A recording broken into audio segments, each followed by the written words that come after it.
सहनी हमारे साथ हैं और मुकेश सहनी से हम बात करेंगे। मुकेश जी, एमएलसी चुनाव में 7 उम्मीदवारों को आपने खड़ा कर दिया, आप तो एनडीए में हैं, फिर जरूर क्यों हो गया है कि भाई उम्मीदवार को खड़ा करना है?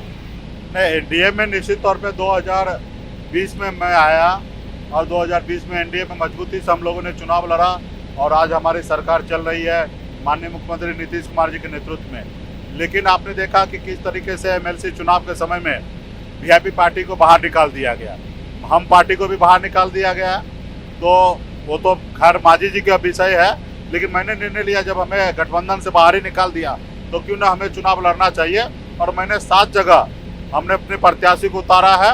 सहरसा में हमने उतारा है, हमने बेगूसराय में हमने उतारा है, हमने कैमूर में हमने उतारा है, ऐसे हमने 7 जगह पे हमने उतारा है। किशनगंज में उतारा है, तो छपरा में उतारा है, तो हमने 7 जगह उतारा। 2 जगह निर्दलीय प्रत्याशी को हमने समर्थन दिया है।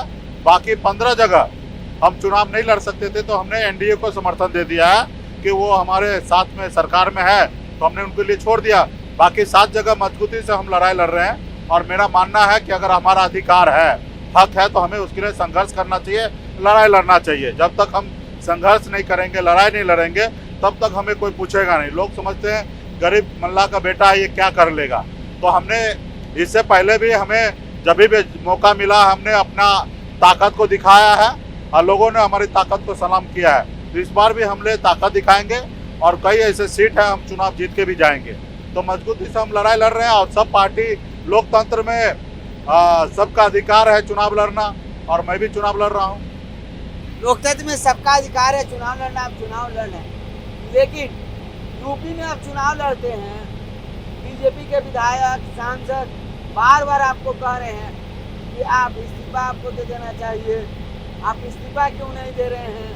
मुकेश सहनी को इस सरकार में रहने का कोई अधिकार नहीं है, ये सब क्यों हो रहा है?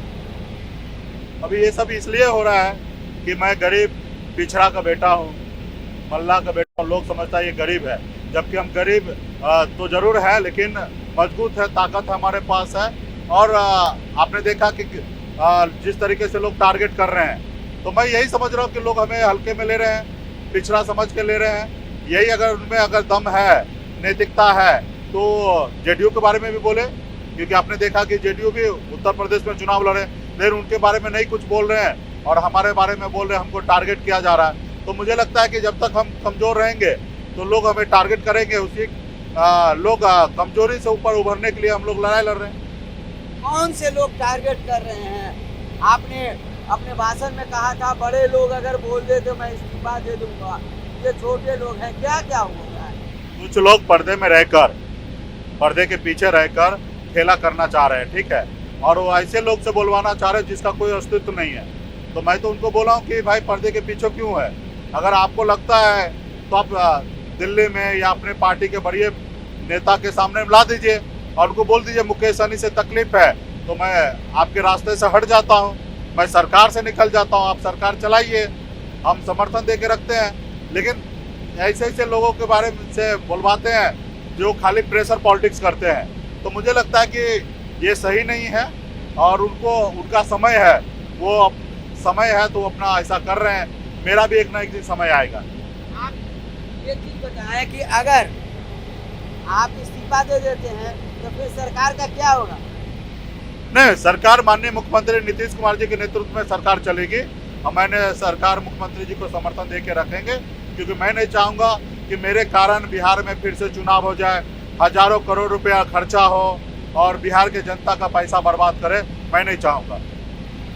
बोलते हैं आपके लालू जी के हाथ पकड़ के आप आगे बढ़े हैं, तो जब आपने बयान दिया तो बीजेपी के लोग जो है आप पे निशाना साधने लगे। अभी क्या स्थिति है? लालू जी के साथ जाइएगा, एनडीए में रहिएगा? नहीं, देखिए, मैं ये सत्य है 2019 का लोकसभा में हमने लालू जी को उंगली पकड़ के हमने राजनीति में पैर रखा और मैं ये कभी भी नहीं भूल सकता हूँ, ये सत्य है। तो मैं लालू जी को व्यक्तिगत भी मानता हूँ और उनके बताए हुए रास्ते पे चलता हूँ, संघर्ष करना जानता हूँ। मैं ऐसे अटल बिहारी वाजपेयी जी को भी मैं मानता हूँ, उनके बताए हुए रास्ते पे चलता हूँ। तो मेरे ये विचार है रहा कि उनकी राजनीति अलग है, मेरी राजनीति अलग है। उनके जो उत्तराधिकारी है उनको लगता है कि हम अकेले बिहार का मुख्यमंत्री बने और पूरे बिहार पे राज करें। अब मेरा मानना है कि हम सब पिछड़ा दलित सब मिलकर राज के लिए काम करें, राज का हर व्यक्ति को सम्मान दें। तो इसलिए हमारी उनकी दूरियां हैं। जिस रोज उनको लगेगा कि नहीं सबके साथ मिलकर हम लोग राजनीति करके और समाज का कल्याण का काम करेंगे तो शायद हमारा उनका विचारधारा मिल जाए तो हम लोग साथ हो सकते हैं। जब तक उनको लगेगा कि हम अकेले राज करेंगे तब तक हमारा उनका विचारधारा मिलेगा नहीं और हम अलग रहेंगे, लेकिन लालू जी को हमेशा मानते रहेंगे। यानी कि आप एनडीए छोड़ भी सकते हैं। अभी हम तो एनडीए में, लेकिन एनडीए से लोग हमें अगर भगाएंगे तो हम जबरदस्ती थोड़े रहेंगे। हम अल्लाह का बेटा है, स्वाभिमानी है, संघर्ष करना जानते हैं, अपने हक अधिकार छीनना जानते हैं और मैं छीन के रहूंगा। और आज हो या कल हो या परसों अपने अधिकार के लिए संघर्ष करते रहेंगे और एक न एक दिन ये संघर्ष कामयाबी में बदलेगा। आपकी एमएलसी का टर्म पूरा हो रहा है, क्या बीजेपी से बात हुई है कि आप एमएलसी रहेंगे या नहीं रहेंगे? नहीं, देखिए इसके बारे में मैं ज़्यादा सोचता नहीं हूँ। मेरा जो गठबंधन हुआ था उस समय बात हुआ था कि एक एमएलसी 11 सीट, ये उनको पूरा करना है। वो अपने बात से मुकर जाएंगे तो उसके लिए मैं क्या कर सकता हूँ? और मैं सिर्फ एमएलसी रहना या मंत्री रहने के लिए मैं राजनीति में नहीं हूँ। मैं अपने हक अधिकार के लिए संघर्ष कर रहा हूँ, लड़ाई लड़ रहा हूँ। तो मंत्री रहूँ, एमएलसी रहूँ या नहीं रहूँ उसका परवाह नहीं है, मैं अपने काम करूँगा। आज देखिए ना, सरकार हमने बनाया है, 4 पार्टी के सहयोग से सरकार चल रही है और कुछ पार्टी के नेता कह रहे हैं कि तुम कौन, और हमें घर से बाहर निकालने का कोशिश कर रहा है। तो ये घर मेरा है और मुझे घर से बाहर निकालने का काम कर रहा है। तो कहीं ना कहीं आप देख सकते हैं कि किस तरीके से लोगों पे कब्जा कर रहा है। ये तो कुछ गुंडे लोग ही होते हैं, वही दूसरे का कब्जा करते घर को। ये घर मेरा है और मुझे घर से बाहर निकालने की बात कर रहे हैं। तो मुझे लगता है कि आने वाले समय में ये लोग जो बोल रहे हैं इनको जवाब आने वाले समय में मिलेगा और बिहार का जनता देंगे। बोचहा सीट पे उपचुनाव होने वाले हैं, तो बोचहा सीट पे अब ये हो रहा है कि बीजेपी के उम्मीदवार खड़ा होंगे, वो तो वीआईपी पार्टी की है। आपका क्या निर्णय रहेगा? मुझे लगता है कि बड़े लीडर जो है ऐसा नहीं सोचते हैं। छुट भैया नेता जो है जिनका कोई अपना अस्तित्व नहीं है, वही लोग अनाप शनाप बयानबाजी कर रहे हैं। वहाँ पे वीआईपी पार्टी मजबूती से लड़ेंगे और एनडीए के समर्थन में लड़ेंगे और नीतीश कुमार जी के नेतृत्व में हम लोग चुनाव लड़ेंगे और हमारे प्रत्याशी जीतेंगे भी। और फिर सब स्वतंत्र है चुनाव लड़ने के लिए, लेकिन वीआईपी पार्टी वहाँ पे लड़ेंगे। और मुझे पूरा उम्मीद है कि जो एनडीए 2020 में था वही एनडीए मजबूती से 2022 में भी चुनाव लड़के ये सीट जीतेंगे। क्योंकि इससे पहले जो उपचुनाव हुआ उसमें एनडीए पूरा एकजुट रहकर चुनाव लड़ा और सभी सीटों पर आप लोगों ने जीत हासिल की। हाँ, तो इस बार भी हमें सब एकजुट होकर चुनाव लड़ेंगे और सब स्वतंत्र है ना। सब अगर किसी को लग मन होगा कि हम समर्थन ना दे तो उसके लिए हम क्या कर सकते हैं, हम लेकिन अकेले लड़ेंगे मैदान। आपने कहा कि एक दिन मेरी सरकार होगी, तो आपकी सरकार कब होगी और आप मुख्यमंत्री कब बनेंगे? संघर्ष करेंगे, बिहार के जनता को दिल जीतने का काम करेंगे और बिहार के जनता को सोचना है, मेरे कहने से नहीं होगा। ये बिहार के जनता जिस रोज सोचेगा उस रोज निषाद मल्ला का बेटा भी मुख्यमंत्री बन सकता है, जब यादव का बेटा मुख्यमंत्री बन सकता है, जब मांझी का बेटा मुख्यमंत्री बन सकता है, जब एक हमारे अति पिछड़ा का बेटा मुख्यमंत्री बन सकता है, तो भला निषाद का अति पिछड़ा का बेटा क्यों नहीं बन सकता? यानी आप मुकेश सहनी एक दिन सीएम बनेंगे? नहीं, मैं इसके लिए दावेदारी नहीं पेश करता हूँ।